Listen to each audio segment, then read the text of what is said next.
چې مونږ غم خادی لره یوه جوړه ساتلې ده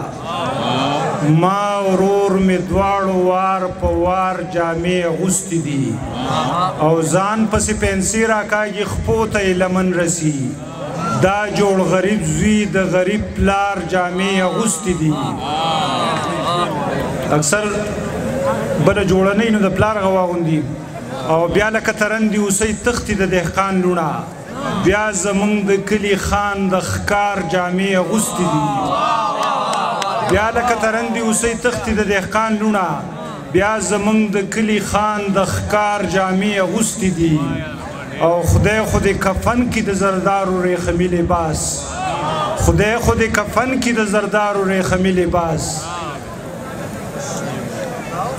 ډېرو غریبانو چې غار غار جامې اغوستې دي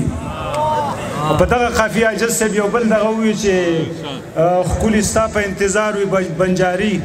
نو ستاسو هم دا ښکلي ډېر خوښ وي نو د دغې نه بغیر خو چاله دغه خبره هغه یو دوه کسانو ساده غوندې نو داسې د جومات په مخه تېرېدل د ماښام مونځو د امام د قرت اواز یې واورېده نو هغه یو دی بل ته وایي راځه چې په دې جمع کې شامل شو د جمع ډېر ثواب یې بل ورته راځه چې ځو دواړه لاړه جمع یې وکړه چې واپس راوتل هغه چا چې ترغیب ورکړی و هغه ورته وایي شکر دی جمع م رالاندې کړه نو دا بل ورته یو که نه که اودسونه م کولې نو بیا رانه جمع تلې وه نو تاسو هم دا بې اودسه شعرونه خوښي ته زه اورم چې که ډېر بېکاره وي یو دم هسې په کار کې سړی مینه هوښیاره ده په لږ څه کې هوښیار کې سړی او دا راته ووایه د کوم ځای او څنګه راغلی دا راته ووایه د کوم ځای او څنګه راغلی ته دومره ښکلی چې تا خو ځان له یار کې سړی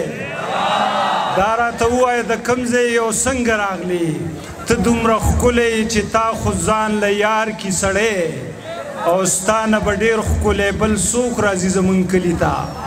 ستا نه به ډېر ښکلی بل څوک راځي زمونږ کلي ته یوې له نه چې ډېرو شپو له دې ایثار کې سړی